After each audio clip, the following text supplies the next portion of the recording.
Have you ever felt that no matter what you try, you'll always feel different? For me, that feeling has followed me for most of my life. During my childhood, I struggled to understand social situations, I struggled with changes, and needed strict routines to get by. I was constantly seen as weird. I struggled so much with sensory issues, and I was, and still kind of am, a very picky eater. Later on, at 23 years old, I'm currently 24, I discovered I was autistic. In that moment, I felt relieved. It explained so much of my story. It made me feel like I wasn't wrong or weird. I was just different. And this is part of why we're here today. Today, our purpose is to talk about neurodiversity, specifically autism and ADHD, that are some of the most prevalent diagnoses nowadays. We'll explain what they are, the challenges, but also the strengths, and most importantly, why inclusion matters for everyone. So, first of all, what's neurodiversity? The word comes from neuro, meaning brain, and diversity, meaning variety. As there's diversity everywhere, there's also diversity in how our brains work and are conformed. Neurodiversity includes conditions such as autism, ADHD, dyslexia, and others. The term comes to exist because the term disorder might imply that is an illness or something isn't working right, when in the end is a condition that might carry struggles, of course. But in the end, it's our brain working in an atypical or different way. Let's start by looking at one of the most well known conditions, autism. Autism is a neurodevelopment condition that affects how people perceive and process the world, how people communicate and interact. Some of the most common characteristics include difficulty with social communication or reading social cues, preference for routines and predictability, which translates to difficulty with change, sensory differences, either being very sensitive to light, sounds, and textures, or being hypersensitive, which means looking for more stimulation. Autism can also have lots of strengths, such as attention to detail and pattern recognition, deep knowledge in different areas of interest, great creativity that may contribute greatly to society. However, there's lots of stigma and misconceptions, bringing us autistic people to mask our traits, which leads to meltdowns, burnouts, and shutdowns, impacting our mental health greatly. Another form of neurodiversity is ADHD, and this stands for attention difficult hyperactivity disorder, and people who have many experience. Difficulty regulating attention, they can be either extremely confused, which could impact him negative, or strong with sustaining attention in tasks that feel wrong or repetitive. High energy or restlessness. Struggles with time management, impulsivity, and organization.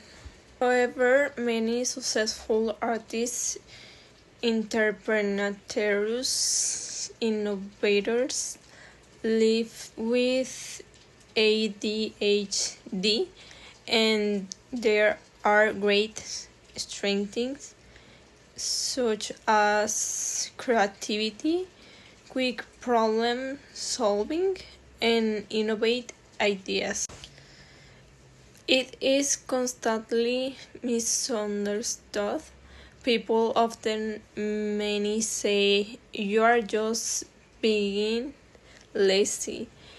You just need to plan better. You should get an agenda. Try harder.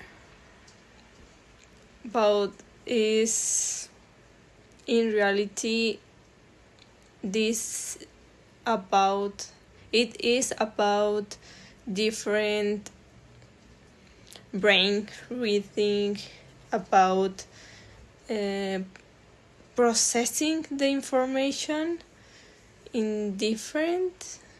Sadly, there are a lot of misconceptions about these two conditions. As we said before, people might think people with ADHD are housed lazy or impulsive, while people with autism are used like Sheldon Cooper or the Good Doctor, and will some of use autistic people. Maybe the reality is everything we see in entertainment and info past through society is filled with stereotypes. If I ask you, how do you imagine an autistic person? Many people will imagine an autistic boy who likes trains, who is either nonverbal or highly intelligent. And while some people are, and there's nothing wrong with that, reality is that every autistic individual is different. Some people may think that ADHD only occurs in kids, specifically in boys. A very common stereotype is a badly behaved boy who is hyperactive in class. These stereotypes are demanding. They erase the experiences of people who don't fit in the mold. These conditions affect people of all ages and genders, and breaking these stereotypes will help people to stop the feeling of being broken. Helping us realize earlier about these characteristics will lead to earlier diagnosis. Now, what can we do with all this knowledge in our everyday lives? The answer is, in conclusion, instead of thinking, who do we fix this person? We can think, how can we adapt your environment so everyone can participate and thrive? We can start with simple actions that will make a huge difference, such as let's listen without judgment, let's be clear and respectful with communication, let's help with adaptations to neurodivergent people, such as allowing noise cancelling headphones like this ones, fidget toys, sunglasses inside, etc. Let's see strengths, not just deficits. And finally, let's empathize, recognize that we will not always understand struggles, but we can help make things easier. Now, here's our call to action. Next time you meet someone who thinks, learns, or communicates differently, shows empathy. Think about how can you make this space more inclusive. Neurodiversity is not about fixing people. It's about valuing difference and create a safe space where it belongs. Thank you for watching. Now, here's our call to action. Next time you meet someone who thinks, learns, or communicates differently, shows empathy. Think about how can you make this space more inclusive. Neurodiversity is not about fixing people. It's about valuing difference and create a safe space where it belongs. Thank you for watching.